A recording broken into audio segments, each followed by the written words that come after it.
Maron Electric was purchased by my grandfather and great uncle from their employer in 1926. The 1920s was such a weird pocket there. So we had all of our veterans coming back from World War I, my grandfather being one of them. You had Prohibition, you had the beer wars, you had the gangsters, Capone, Bugs Moran. In response, the city decided to show a better face by staging an extravaganza of science and technology. But then when we had the Great Depression, that just rocked everything. The 1933 World's Fair would have to find private financing. The president of Local 134 at the time, Mr. Sullivan, was also the president of the Chicago Building Trades. He actually created the first project labor agreement. The fair was made a union site. There was over 20,000 jobs created. It had to be in the area of 2,500 to 2,600 electricians. The site, 3.5 miles of underdeveloped landfill between 39th Street and 12th Street. Electricians laid an infrastructure that could handle whatever the future might throw at it. I believe there's like 4 or 5 substations that fed the World's Fair. The wattage in itself, it's millions, definitely millions of watts. And then we had that sky ride. The assembly of that sky ride took 1,600 jobs to do that. Conjunction with iron workers and such, that's all motor driven. A lot of the building, materials, the lighting, everything was different and new. This is all about lighting. In 1932, the patents on neon lighting expired. Neon lighting took off, and it took off right from here. There's said to be that there's over 8 miles of neon on the facades and the fronts of all that. Besides neon, the fair showcased new techniques in recessed architectural lighting. Every night they'd have up to 10,000 people watching the lighting get turned on, and it was like the big spectacle.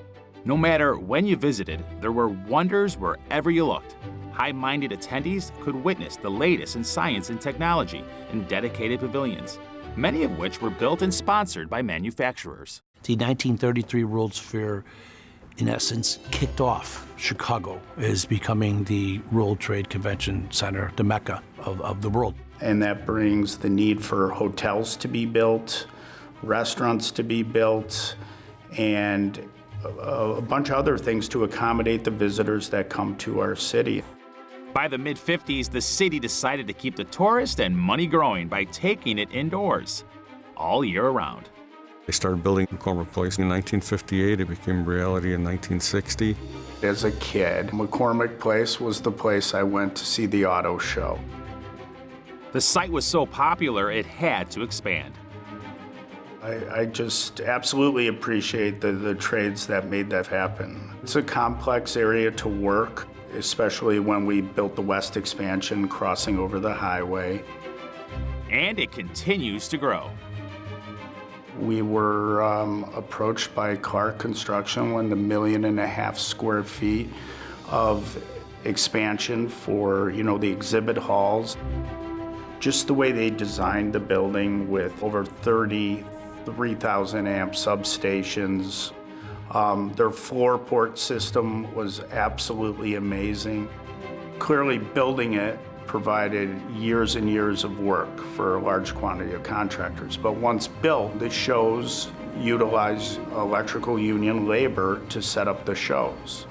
Depending on the complexity of a booth or an installation, it may take, a dozen electricians for several days. Besides the 300 to 400 electricians that can report there on a monthly basis for various work assignments for various trade shows, there's consistently work being done to maintain the building and upgrades being done. And I think it's a source of pride for our company to have worked on the project. There's a beautiful building there that can handle virtually any convention that comes its way. It is so impressive. And McCormick Place and several other buildings on our skyline should be a great source of pride for Local 134 and the NECA contractors, because they are works of art